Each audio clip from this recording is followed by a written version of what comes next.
OK, ça semble complet, donc on va commencer. Bon, je me présente. Bonjour à tous. Merci beaucoup d'être là en grand nombre. C'est très apprécié. Mon nom, c'est Kevin Pichette. Je suis directeur des ventes pour SmartTrack Technologies. Je vais être avec, en fait, vous ne les verrez peut-être pas, mais Diego Bonaventura, qui est votre représentant pour l'Ouest du Québec, et Louis Hébert, qui est votre représentant Veolia pour l'Est du Québec.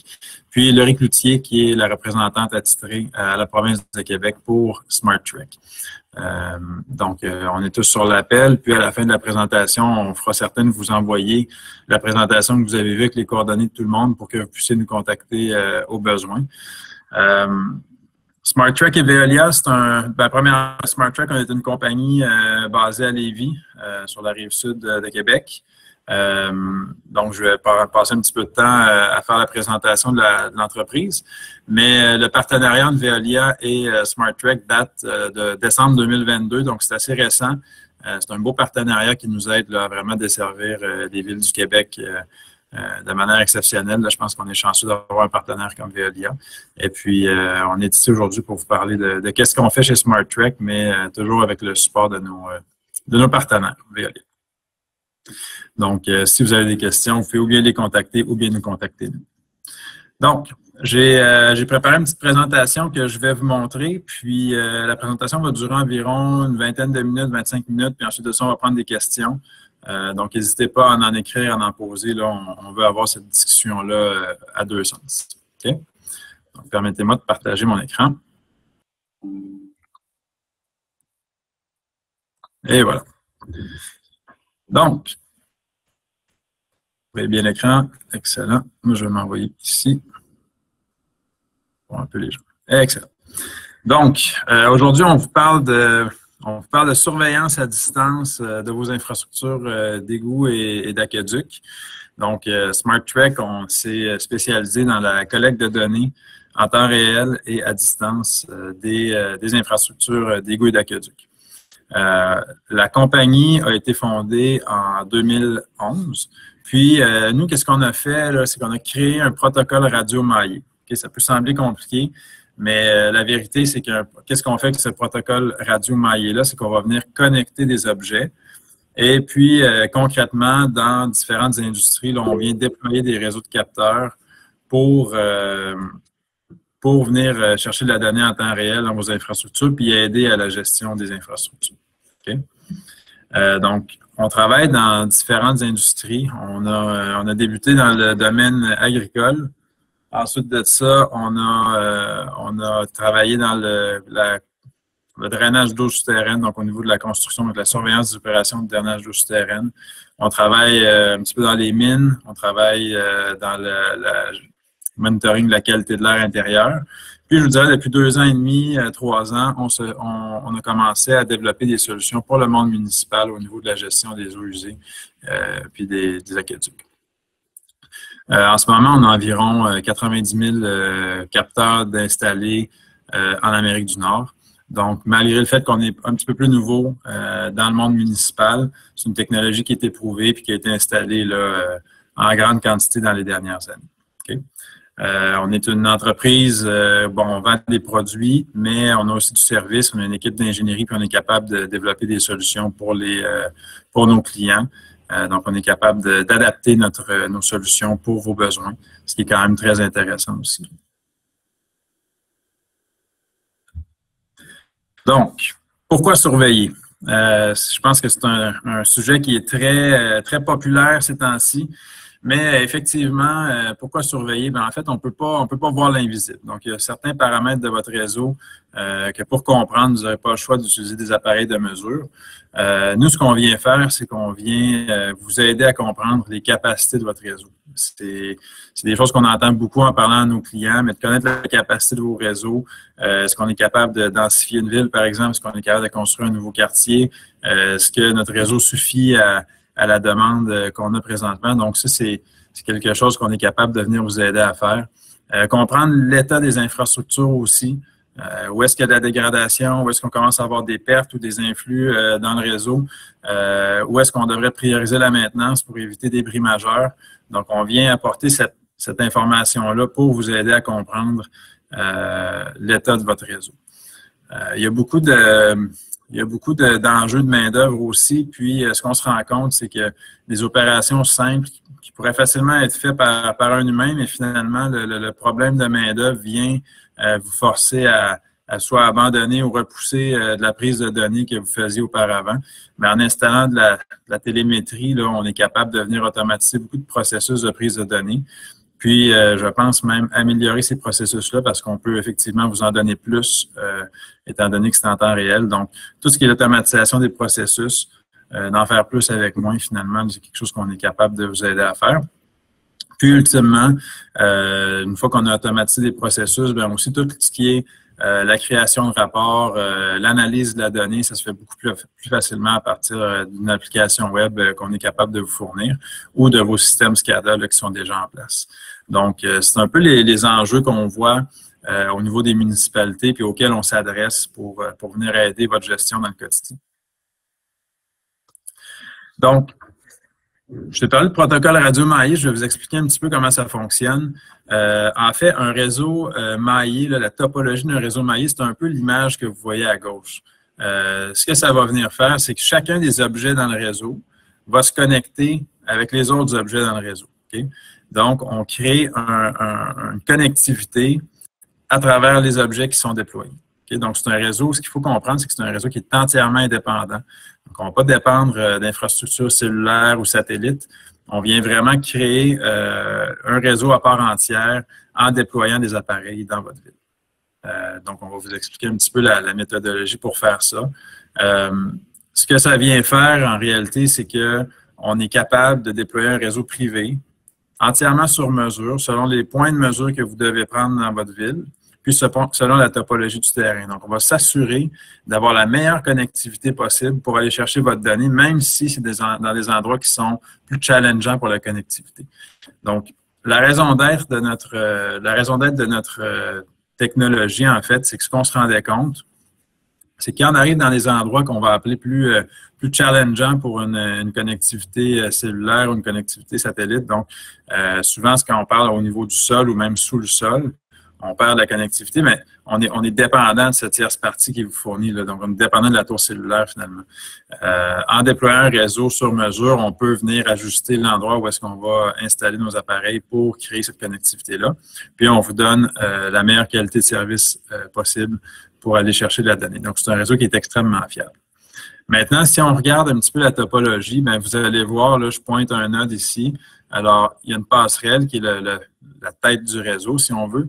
Elle va venir pôler, elle va venir demander à chaque capteur de donner sa donnée. Puis, quand c'est autour de ce node ici, par exemple, bien, lui, vous voyez qu'il y a plusieurs chemins. Donc, il va communiquer avec chacun des voisins qui est capable de connecter avec.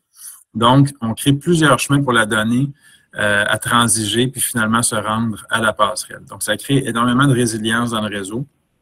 Encore une fois, ça crée un réseau qui est très fiable. Puis, si on avait un bris quelconque ou pour quelque raison que ce soit, on avait une interruption de connectivité entre un des deux nodes, bien, on a toujours d'autres chemins, donc le réseau continue à fonctionner.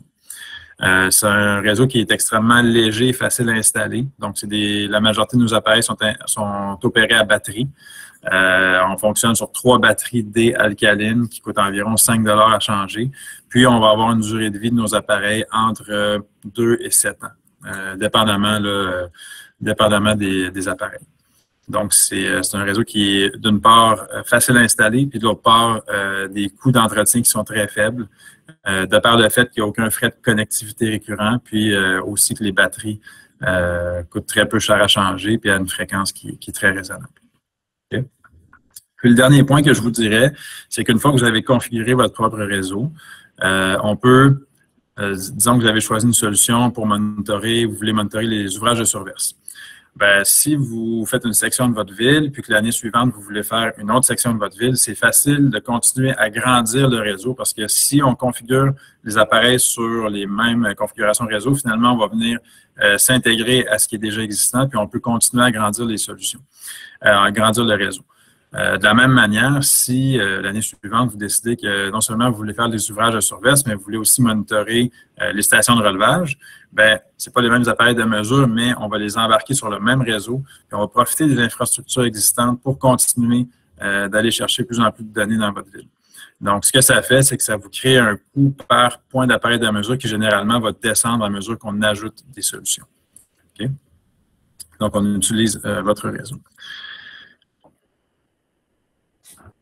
Au niveau de la donnée, comment est-ce qu'on va faire pour visualiser la donnée? C'est qu'il y a plusieurs manières, en fait. Mais les deux manières principales dans le monde municipal, c'est ou bien on va envoyer la donnée sur nos serveurs, puis à ce moment-là, vous allez utiliser notre application web pour visualiser votre donnée. Je vous la montrerai plus tard, l'application web, mais c'est une application qui est extrêmement simple et facile d'utilisation où est-ce que vous allez voir la donnée en temps réel. On est capable de créer des rapports historiques, donc des rapports assez simples, mais quand même super efficaces pour voir la donnée historique. Puis ensuite, on est capable d'instaurer des systèmes d'alarme qui vont vous permettre d'être avertis lorsque les paramètres que vous aurez établis ne sont pas respectés. Donc, exemple, si on a un haut niveau dans un ouvrage de surverse, on peut être averti par texto, par email ou encore par courriel. Donc, ça, c'est toutes des choses qui sont configurables. C'est très, très simple à faire. L'autre option avec les villes, souvent, ce qu'on voit, c'est qu'il y a déjà un système, souvent appelé système SCADA en place ou des logiciels de gestion qui sont déjà en place. Donc, si on a un point d'accès SCADA, on est capable d'aller pousser la donnée dans vos infrastructures réseau et vous allez visualiser la donnée à ce moment-là sur vos logiciels. Donc, étant donné que vous êtes propriétaire du réseau, vous êtes propriétaire de votre donnée, c'est vous qui allez décider où est-ce qu'on l'envoie. Et puis, si on utilisait, exemple, votre système SCADA, à ce moment-là, il n'y a absolument aucun frais récurrent pour utiliser le système. Ce qui est intéressant aussi, c'est qu'on part des infrastructures qui sont déjà dans votre ville. Donc, souvent, ce qu'on va voir au Québec, c'est, exemple, une station de relevage qui va être filée par fibre optique. C'est assez fréquent. Il y a des automates, il y a des PLC. Nous, ce qu'on est capable de faire, c'est venir se brancher dans un PLC, dans un automate. Puis, l'automate va pôler une passerelle, qui est la passerelle Modbus, que je vais vous montrer. Puis, à ce moment-là, là, on devient carrément l'extension de votre réseau. Donc, à partir de des points que vous avez déjà dans votre ville, on est capable de devenir l'extension de tout ça, puis continuer d'aller chercher de la donnée en temps réel pour vous aider à déployer là, votre télémétrie puis à mieux comprendre ce qui se passe en temps réel. L'autre point qui est très important pour les villes que je veux vous parler, c'est la sécurité. Donc, c'est un réseau qui est extrêmement sécure pour plusieurs raisons. Donc, je vais garder ça simple, mais en gros, étant donné qu'on a développé notre propre protocole radio, c'est pas un protocole qui est nécessairement connu de tout le monde. Donc, il faut vraiment le connaître pour être capable de le décrypter. Puis finalement, ça devient extrêmement difficile. L'autre chose, c'est qu'on peut encrypter le réseau. Donc, en fait, pas on peut, on recommande fortement d'encrypter le réseau donc, on encrypte le réseau lui-même et la donnée qui transige dans le réseau. Donc, si on ne connaît pas la clé d'encryption, c'est impossible d'aller corrompre quoi que ce soit ou d'accéder au réseau. Donc, ça va jouer deux rôles, là, la clé d'encryption. D'une part, la sécurité. Puis de l'autre part, si on avait deux réseaux qui roulaient en parallèle, même s'ils étaient sur les mêmes configurations réseau, la clé d'encryption va venir faire qu'ils n'interféreront jamais avec. Puis ça vient aussi assurer que ça n'interfère pas avec d'autres réseaux qu'il peut y avoir dans votre ville. Donc, au niveau du bruit là, qu'on peut appeler, c'est super fiable, puis on vient vraiment mitiger ça. Je vais vous donner une dernière petite précision. On utilise, je ne veux pas rentrer trop dans le détail, mais on utilise une table de saut. Donc, quand on envoie la donnée, on la segmente puis on l'envoie. Nous, c'est un réseau qui va utiliser les bandes 902 à 928 MHz. Donc, c'est des bandes qui ont beaucoup de pénétration, sauf que pour éviter justement d'interférer avec d'autres réseaux, on va segmenter la donnée puis on va utiliser plusieurs bandes pour envoyer la donnée. Donc, si une bande vient être bloquée par un émetteur qui est plus puissant que nous, puis qui est constamment sur la même bande, bien, l'information va passer quand même parce qu'on va venir la faire sauter, qu'on appelle, là, sur la bande de fréquence. Donc, encore là, ça ajoute à la résilience du réseau, puis ça vient mitiger le fait qu'il pourrait y avoir plusieurs émetteurs radio dans le même environnement, qu'il y ait beaucoup de bruit, puis on va être capable de transmettre la donnée de manière là, très, très efficace quand même. Donc, encore une fois, un réseau qui est extrêmement fiable. Je vous présente comment est constitué le réseau. OK? Donc, tantôt, je vous parlais de passerelle. j'ai une passerelle ici. Ça vous donne une idée de la grosseur là, par rapport à une main. Donc, ce pas des appareils qui sont très, très gros. Ça s'installe super facilement. La passerelle, c'est la tête du réseau. Donc, elle va être installée dans un endroit où est-ce qu'il y a du courant. Puis, on veut la connecter. Là, ça, c'est la passerelle intelligente. On veut la connecter sur Internet. Donc, que ce soit avec un routeur cellulaire, un câble Ethernet, Wi-Fi. Tant que la passerelle a la connectivité, on va venir envoyer la donnée sur un cloud. Puis, après ça, comme je vous disais tantôt, vous allez pouvoir visualiser la donnée à travers une application web. Okay? L'autre élément qui va venir structurer notre réseau, c'est les répéteurs. Donc, dans ce cas-ci, je vous montre un répéteur à panneau solaire. OK? Donc, ce répéteur-ci, on va l'installer généralement dans des poteaux électriques, des poteaux de lumière ou des poteaux de lumière qui appartiennent à la ville. Puis, le répéteur, lui, va venir renforcer le réseau. Donc, si on avait des points de mesure qui n'étaient pas assez proches pour communiquer entre eux, on vient tout simplement renforcer le réseau en ajoutant des répéteurs. Ces répéteurs-là vont être installés au-dessus du sol. Puis, dans ce cas-ci, on a un panneau solaire qui alimente un supercondensateur, donc on n'a pas de batterie. C'est un produit qui va avoir une durée de vie de 15 à 20 ans avec pratiquement aucun entretien au fil du temps. Okay? Et le dernier appareil, ça, c'est vraiment les appareils qui vont interfacer avec vos appareils de mesure. Donc, vous comprendrez que si vous avez, par exemple, une sonde de niveau ultrasonique pour mesurer le niveau dans les trous d'hommes, puis les surverses, bien, ce lecteur ultrasonique-là n'est pas connecté. Ce qu'on va venir faire, c'est qu'on va le connecter dans notre boîte, ici dans notre node SmartTrack. Et c'est de la manière qui va être embarquée sur le réseau. Donc, c'est cette boîte-ci qui va se connecter avec les répéteurs et les autres boîtes qui sont autour d'elle, puis qui vont finalement amener l'information jusqu'à la passerelle. OK? Et dernier appareil que je n'ai pas avec moi malheureusement, mais c'est un contrôle à distance. Donc, c'est un réseau qui est bidirectionnel. Donc, oui, on peut aller chercher de la donnée, mais on peut aussi donner des commandes. Donc, si on voulait, par exemple, activer des pompes, ouvrir des valves, des choses comme ça, on est capable de venir utiliser un contrôle à distance pour venir effectuer ces opérations. Okay? Je pense que je vais ouvrir les questions à ce point-ci parce que on a passé une partie un petit peu plus technique, puis après ça, je vais vous montrer concrètement les applications qu'on a développées. Donc, s'il y avait des questions, là, ce serait un bon temps pour vous manifester. Est-ce que ça prend un répéteur par sonde? En fait, généralement, je vais vous dire oui. La raison pourquoi, c'est que dans le monde municipal, on a des appareils de mesure qui sont sous le sol. Hein? Fait que le gros défaut, c'est qu'il faut sortir cette information-là du sol. Donc, ce qu'on va venir faire, nous, c'est qu'on va installer un répéteur comme ça, généralement entre 50 et 100 mètres autour du point de mesure sous le sol. Puis, il va se connecter, excusez-moi, le répéteur, puis il va venir se connecter avec ce qui est sous le sol. Okay? Donc, on essaie d'avoir un répéteur à peu près à 50 à 100 mètres autour de nos points de mesure qui sont sous le sol. On travaille dans d'autres industries, exemple le drainage d'eau souterraine, qui ont fait la surveillance de ces infrastructures-là. Tous les appareils de mesure sont sous le sol, mais ces filets puis nos nodes sont au-dessus du sol. Fait qu'à ce moment-là, les nodes vont connecter entre eux et on n'aura pas nécessairement besoin d'autant de répéteurs.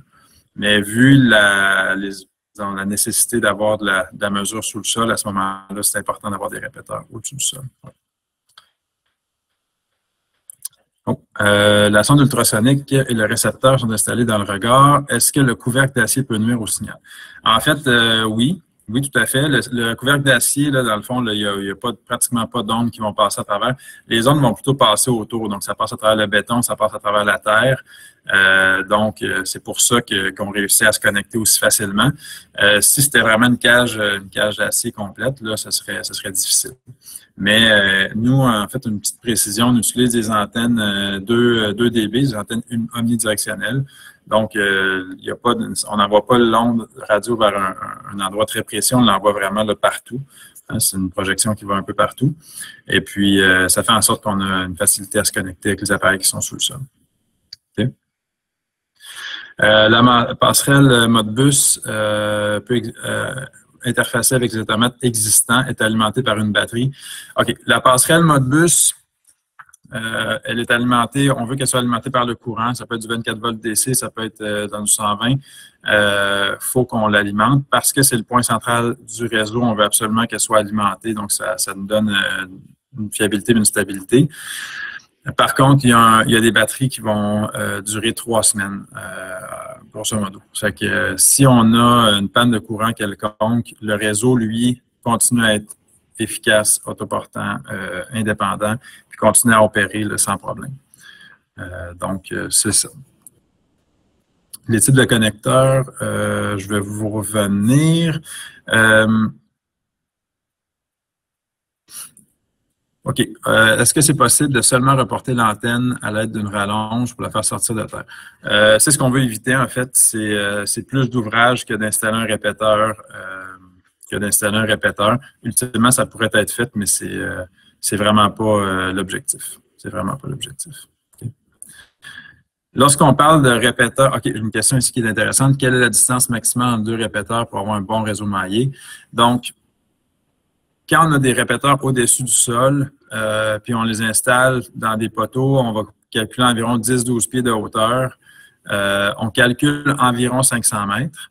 Et puis ça, c'est pour avoir une très bonne connectivité, puis même de la redondance. On sait qu'on va en avoir plusieurs dans un réseau. C'est environ 500 mètres qu'on va calculer.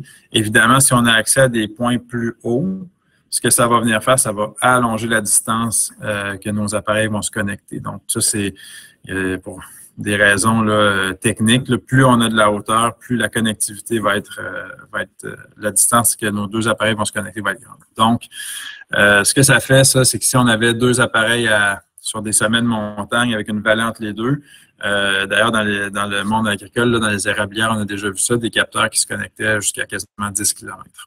Donc, quand on parle de 500 mètres, c'est parce qu'on parle vraiment d'un environnement urbain où est-ce qu'on est au niveau du sol, à peu près à 10-12 pieds au-dessus du sol. Donc, je vais prendre 2 dernières questions, puis ensuite on va continuer, puis on reviendra à la fin pour le reste des questions. Les répéteurs respectent les normes IP65. Ça, c'est une question qu'on a eue. Puis les capteurs qu'on propose actuellement, je vous ferai pas nécessairement, je vais rentrer là-dedans un petit peu plus, mais ce qu'on va faire aussi, c'est qu'on peut vous partager un document qui fait l'état des capteurs qu'on partage actuellement. Peut-être une petite précision là-dessus. Nous, on ne développe pas de capteurs, mais on interface avec des capteurs. Donc, dans certains cas, on a des appareils qui ont été développés déjà pour interfacer. Donc, c'est une solution, excusez-moi l'anglicisme, mais plug and play. Donc, on peut vous vendre le capteur et l'appareil de mesure. Puis dans d'autres cas, c'est des capteurs plus généraux, comme on a des Node 420 qui vont connecter avec à peu près n'importe quel appareil de mesure qui a un output 420. On a des digital input qui sont qu'on est capable de brancher sur à peu près n'importe quel appareil de mesure ou appareil là, qui a un relais. Donc, on a des nodes plus générales, puis on a des plus spécifiques. Les plus spécifiques, on peut les fournir avec l'appareil de mesure. Puis si vous l'avez déjà, ben à ce moment-là, vous achetez seulement le node Smart Track.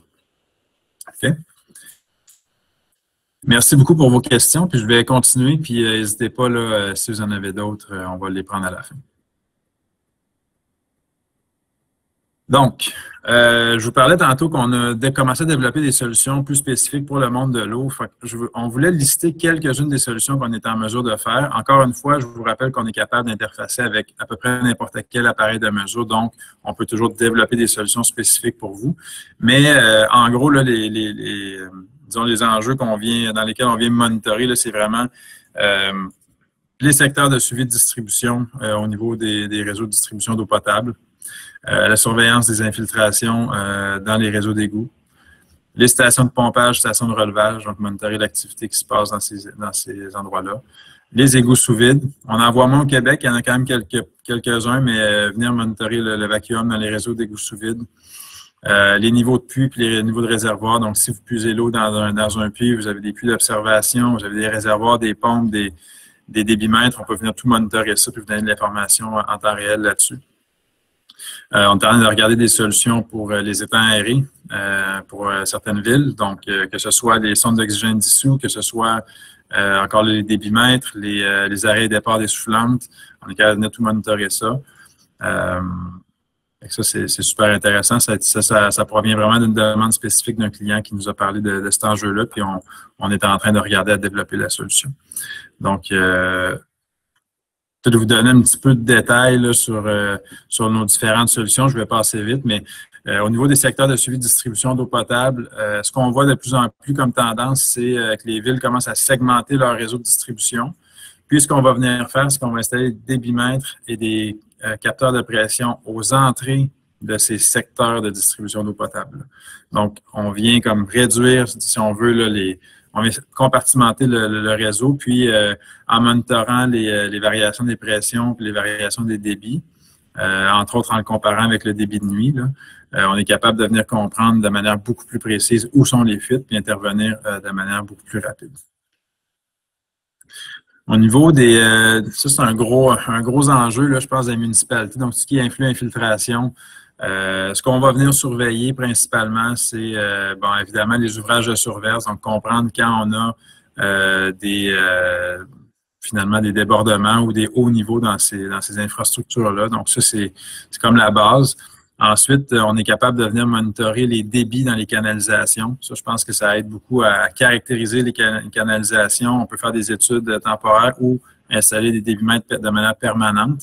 Mais on est capable de comprendre lors de certains événements avec comment le réseau va réagir. Fait que si on a une pluie, exemple, il tombe 20 mm de pluie, ben comment mon réseau réagit. Fait que venir chercher cette information-là, ça vous donne énormément d'informations sur la capacité puis l'état de votre réseau. Puis on est capable aussi de venir monitorer les pluies avec un pluviomètre. Donc, c'est comme 3 paramètres qui sont complémentaires, je vous dirais, pour venir comprendre l'état de vos réseaux d'égouts. Station de relevage, station de pompage. Évidemment, je sais qu'au Québec, il y en a beaucoup qui sont déjà monitorés puis il y a déjà des automates. Mais si ce n'était pas le cas, si vous voulez ajouter de la prise de données, on peut venir prendre le niveau en temps réel. On peut venir monitorer les flottes. Donc, ça peut vous donner une redondance. On peut venir monitorer l'arrêt et départ des pompes, le débit à la sortie, les pressions à la sortie. Donc, on peut venir vous donner toutes sortes d'informations pertinentes là, à savoir qu'est-ce qui se passe dans vos infrastructures. Puis, bien évidemment, c'est un des endroits où est-ce qu'on voit que les villes, parfois, veulent s'installer un contrôle à distance pour activer la pompe à distance. Fait que si jamais la flotte ne faisait pas son travail de partir la pompe, ben là, vous pouvez être averti par notre système d'alarme. Hein. Le niveau monte, la pompe ne part pas, j'ai un problème, on a une alarme. On peut venir à distance activer une pompe. J'ai des clients qui veulent la mettre, dans le fond, la mettre en reverse finalement pour venir essayer de débloquer. Des fois, il y a des blocages. Bon, ça peut être une manière d'utiliser le contrôle à distance aussi. Les égouts sous vide, je passe rapidement parce qu'il n'y en a pas beaucoup au Québec, mais finalement, on peut venir monitorer plusieurs paramètres, là, mais disons le vacuum, le niveau de vide dans les tuyaux.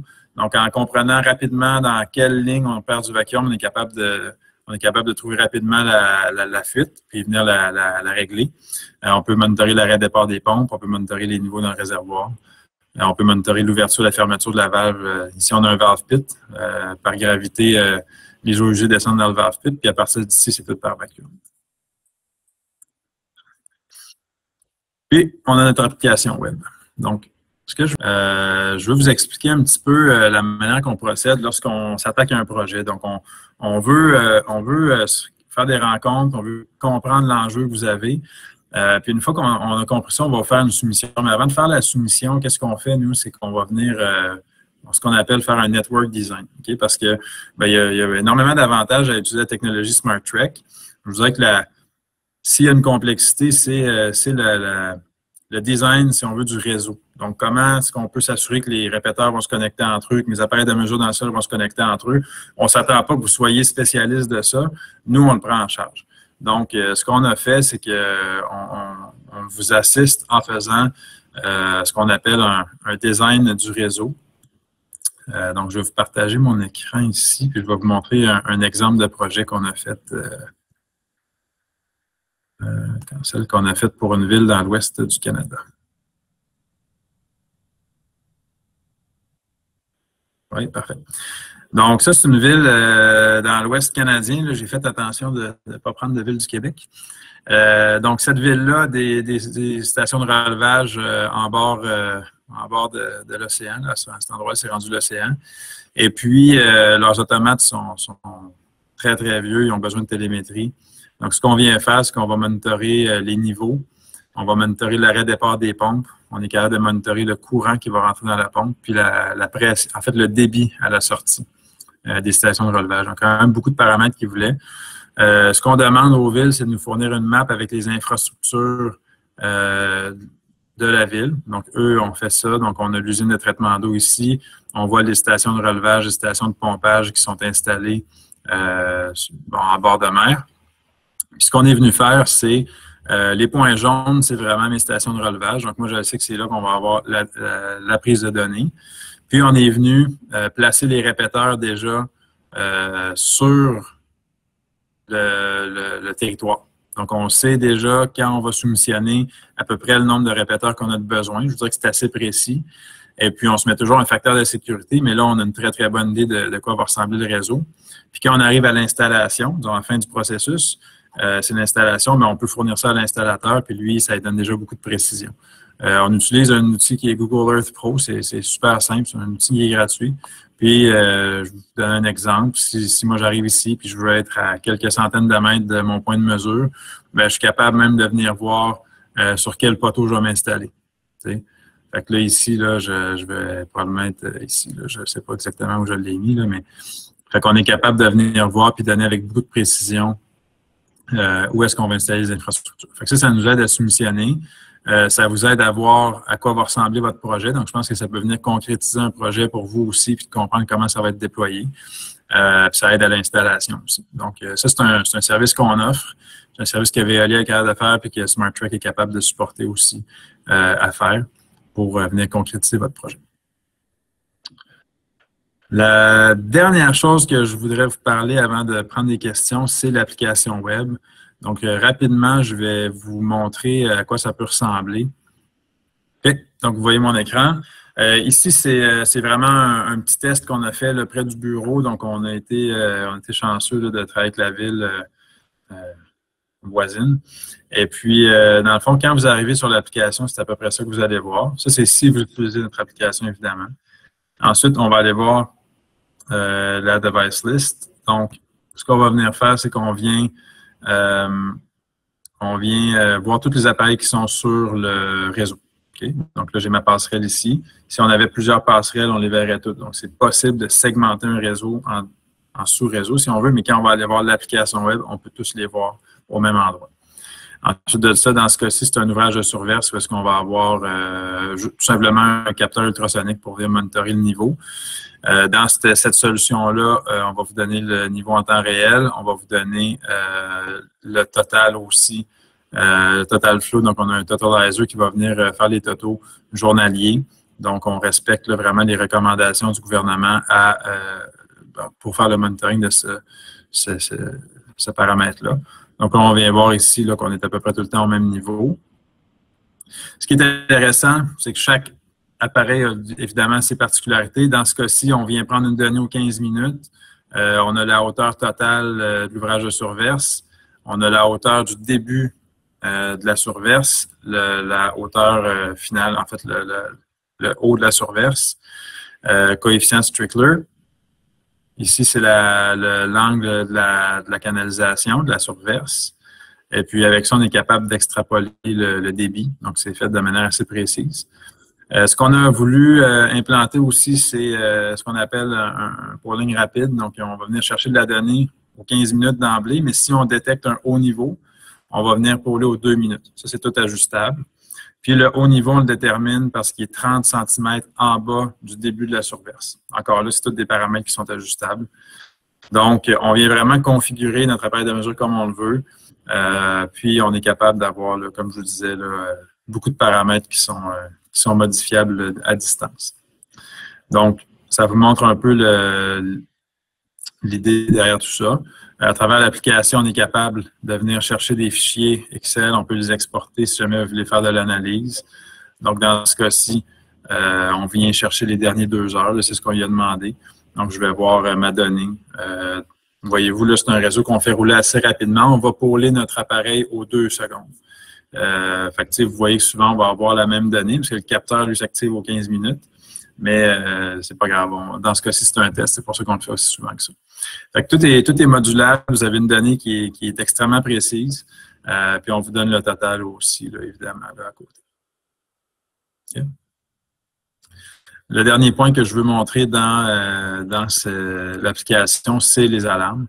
Donc, ici, c'est l'endroit où est-ce qu'on va venir configurer les alarmes. Donc, si, par exemple, je veux être averti en haut niveau ou je veux être averti en débordement, je peux venir ajouter une alarme. Et puis, avec les paramètres qui sont déjà implantés dans le réseau, excusez-moi, dans l'application, on peut venir déterminer quand est-ce qu'on va être averti. Ensuite, on crée des groupes. Donc, ici, j'ai créé des groupes, puis on est capable de venir être averti. Donc, on va décider qui va être appelé en premier. On peut être appelé tout le monde en même temps, évidemment, mais souvent, on va appeler un groupe. Si ce groupe-là ne répond pas, on appelle le deuxième puis le troisième. On fait des horaires. Donc, si vous avez un téléphone de service, exemple, lui va être appelé tout le temps. Puis, du lundi au vendredi, de 8 à 5, c'est telle personne qui est sur le deuxième groupe. Donc, c'est lui qu'on appelle. Puis, les soirs, fin de semaine, c'est peut-être une autre personne. On peut tout moduler ça sans problème. Puis, ici, on a un petit rapport des activités là, sur qu'est-ce qui s'est passé. Donc, les alarmes qui ont été envoyées. On a toutes les relevés de ça ici. Fait que c'est une application qui est assez simple, assez facile à utiliser. Ce qu'on veut, c'est pas compliquer les choses, c'est vraiment vous donner un outil que vous êtes capable d'utiliser à tous les jours. On veut pas vous mêler avec ça. On veut pas, on sait que c'est pas votre travail, c'est pas de travailler dans une application. Votre travail, c'est sur le terrain, c'est faire en sorte que ça fonctionne. Fait qu'on veut vous aider à faire ça. Donc, à ce moment-ci, je pense que j'ouvrirai aux questions, commentaires, si vous avez des... je vous laisse y aller. Peut-être Diego, Louis, si vous avez des choses à ajouter aussi, là. Merci, Kevin. Je pense qu'il y a déjà une question sur le chat par rapport à la consommation de batterie. Oh, OK, oui, je vois. Fait que dans le fond, c'est une très bonne question. Ça va dépendre de plusieurs facteurs, mais principalement, là, la consommation de batterie, ça va dépendre de l'appareil de mesure qu'on alimente. Parce qu'on est capable d'alimenter les appareils de mesure ou pas. Dans le cas du ultrasonique, c'est à peu près jamais qu'il y a du courant dans une surverse. Donc, on va venir alimenter le capteur ultrasonique. Donc, ça n'est un qui consomme un petit peu plus. Donc, on va parler plus de 2 ans. Puis, si vous avez une surverse qui est constamment en train de déborder puis qu'on pôle aux 2 minutes au lieu de 15 minutes régulièrement, ça se peut que ce soit plus 1 an et demi, 2 ans. Là. On joue dans ces eaux-là. Donc, ça, c'est le premier paramètre. C'est l'appareil de mesure, sa consommation à lui et la vitesse à laquelle on va aller pôler. Donc, ça varie. Là, je ne peux pas vous donner un taux standard là, parce que chaque solution est différente puis on monitore de manière différente.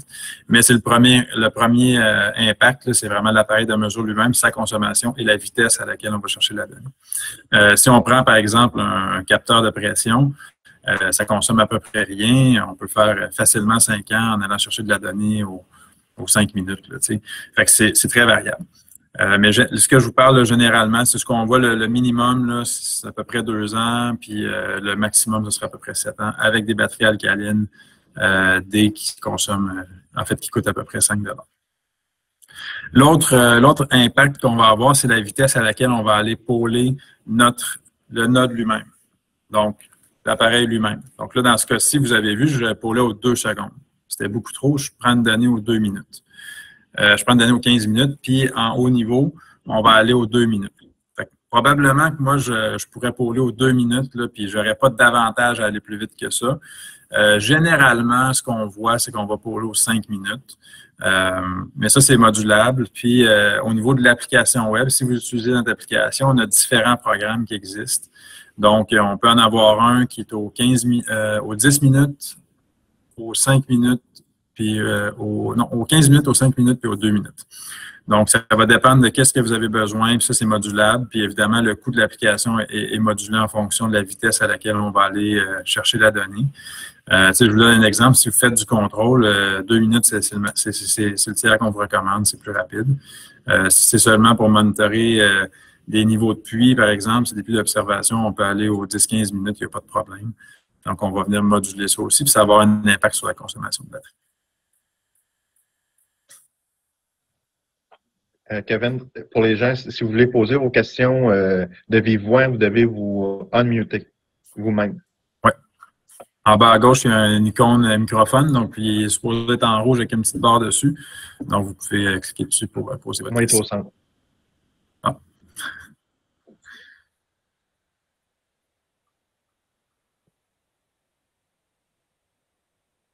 Je crois que Yvan Limonchik aussi Limonchik avait posé une question. Quels sont les capteurs que vous proposez actuellement? Ça doit être à propos des capteurs ultrasoniques? Je suppose. Yvan, ta question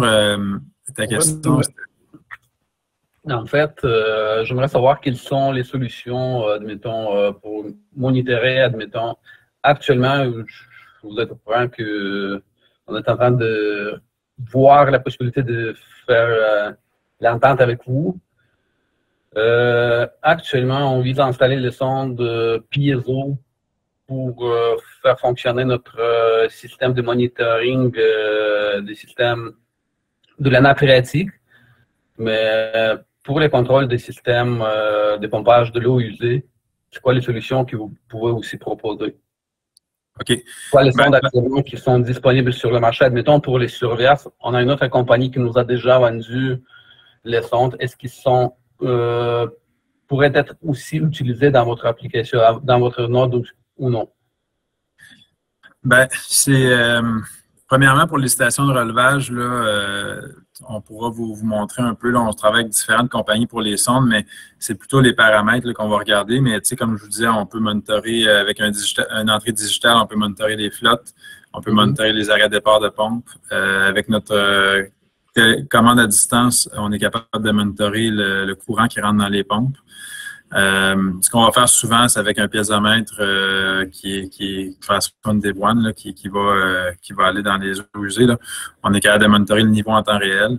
Donc ça, c'est généralement ce qu'on va regarder. Là, les deux paramètres principaux, c'est le niveau en temps réel, puis l'arrêt départ de pompe. C'est vraiment ce qui vous fait la base. Là.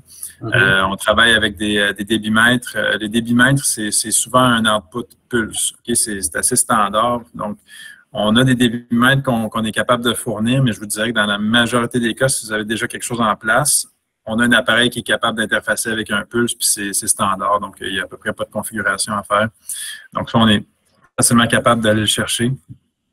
Souvent, les villes vont vouloir la pression aussi dans les tuyaux à la sortie. Fait que ça, on utilise, pour nous, là, généralement, on utilise un capteur de pression APG, là, mais c'est encore là, ça peut être assez facilement remplaçable. Donc, ensuite de ça, pour ce qui est des ouvrages à surverse, il faut faire attention. Nous, on travaille avec un appareil qui est séparé de l'appareil de mesure.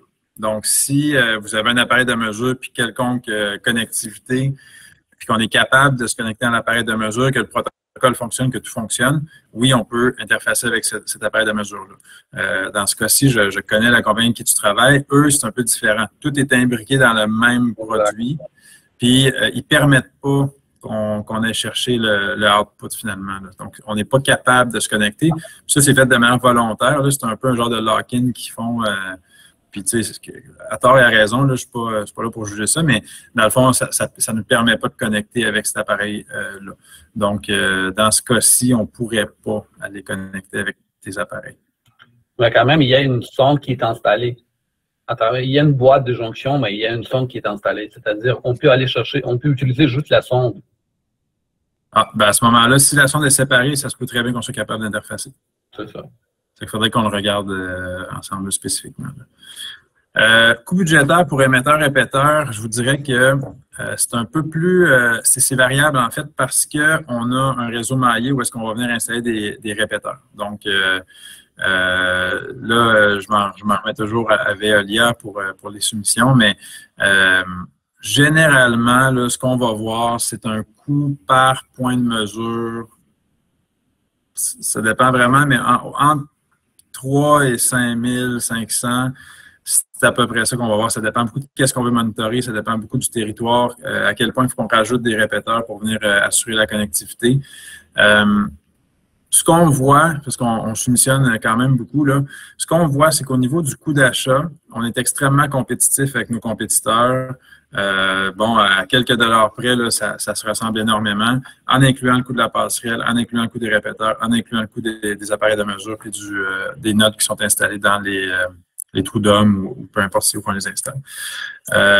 Ce qu'on observe, c'est qu'au niveau du coût d'entretien, ce qu'on appelle souvent le ownership cost, étant donné que les batteries coûtent, on va dire quasiment rien, étant donné qu'il n'y a pas de frais récurrents pour la connectivité, puis étant donné que les frais d'application, on peut les éviter en amenant l'information dans votre système SCADA, à ce moment-là, il n'y a pratiquement aucun coût récurrent, là, mis à part de changer les batteries aux 2 à 5 ans, grosso modo. Là.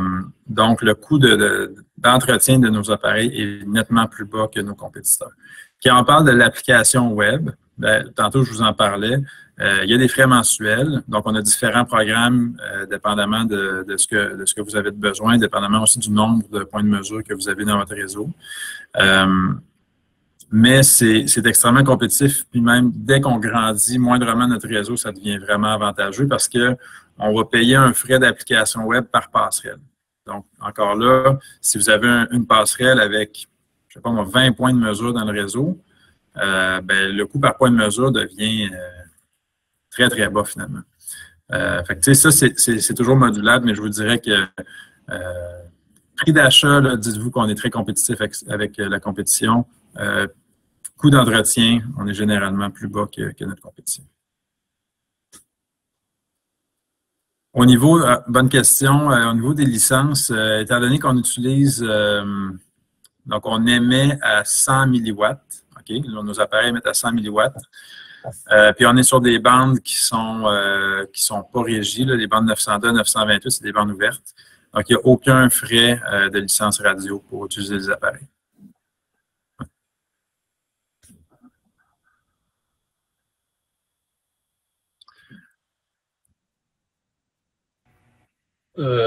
Par rapport à les stations de pompage, admettons, si on a des automates qui sont déjà installés sur place, est-ce qu'on est obligé d'avoir le système de redondance de votre côté, c'est-à-dire votre appareil permet d'envoyer des systèmes de contrôler les automates?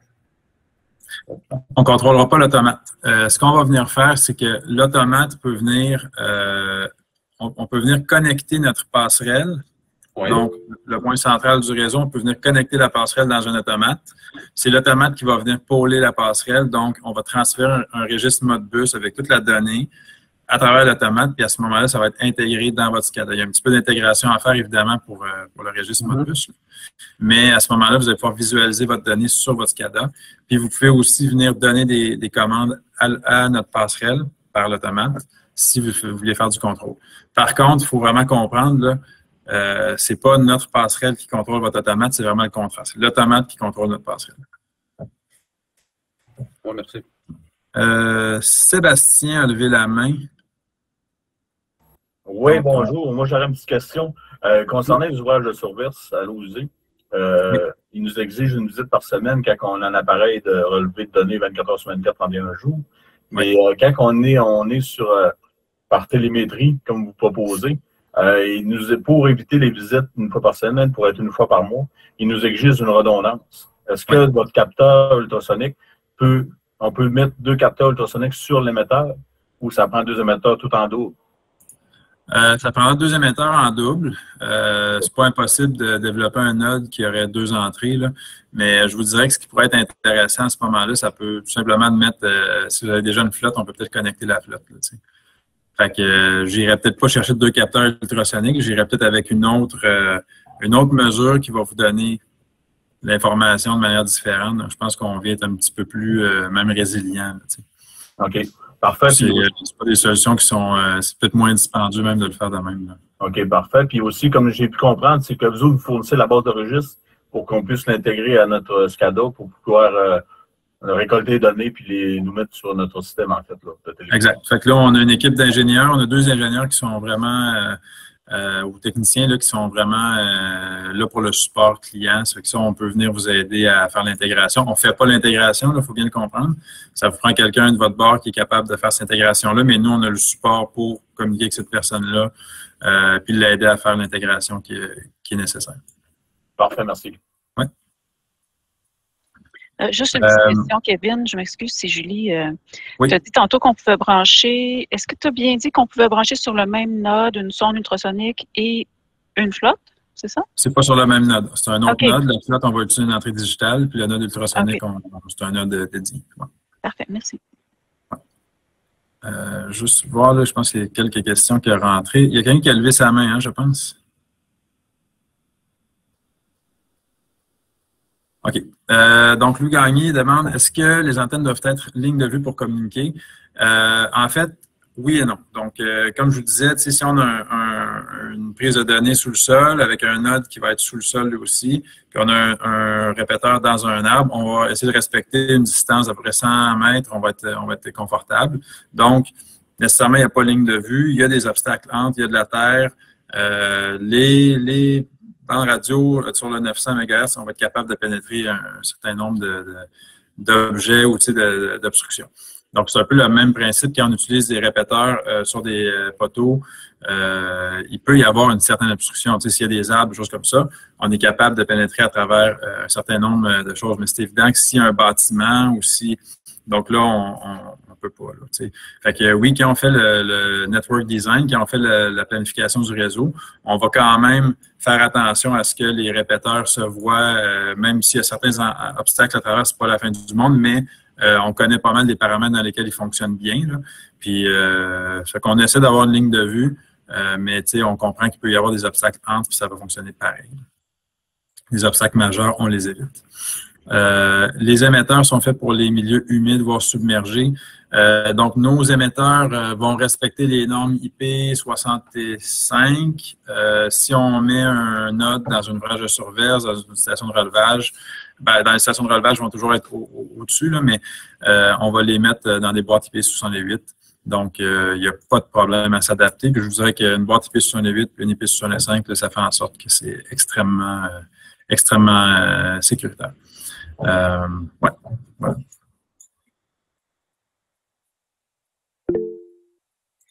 Oui, M. Moreau? Oui, je ne suis pas certain d'avoir compris. Vous m'entendez bien? Oui. Je voudrais juste vérifier si on a plusieurs signaux qui sont sous le sol. Est-ce qu'on doit mettre à ce moment-là plusieurs nœuds et plusieurs émetteurs ou on peut passer par le même émetteur?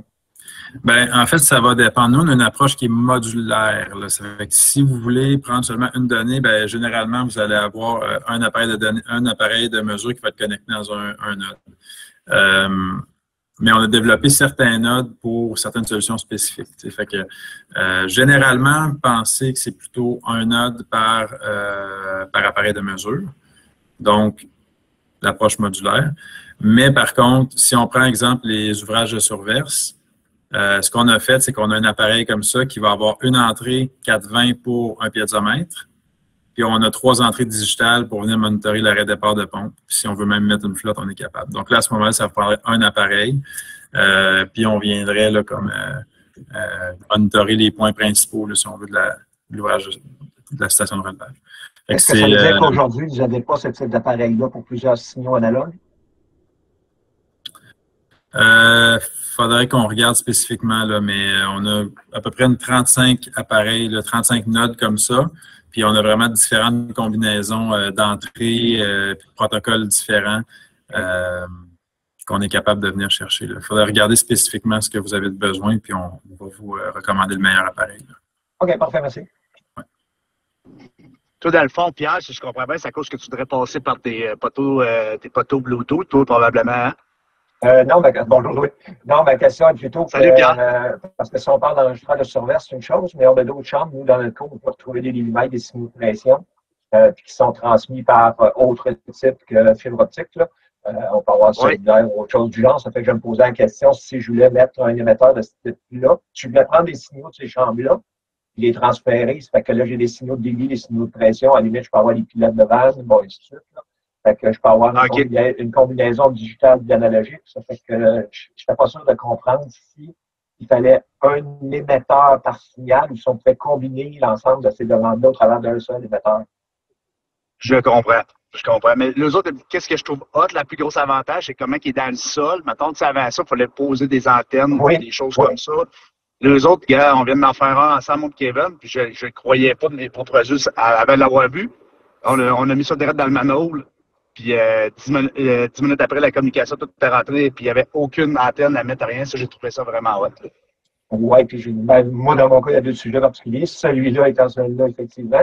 Puis la communication qui peut être faite par autre chose que de la fibre optique, parce que le coût d'installation de fibre optique est très loin d'être non négligeable. Exact. Ça pourrait devenir intéressant.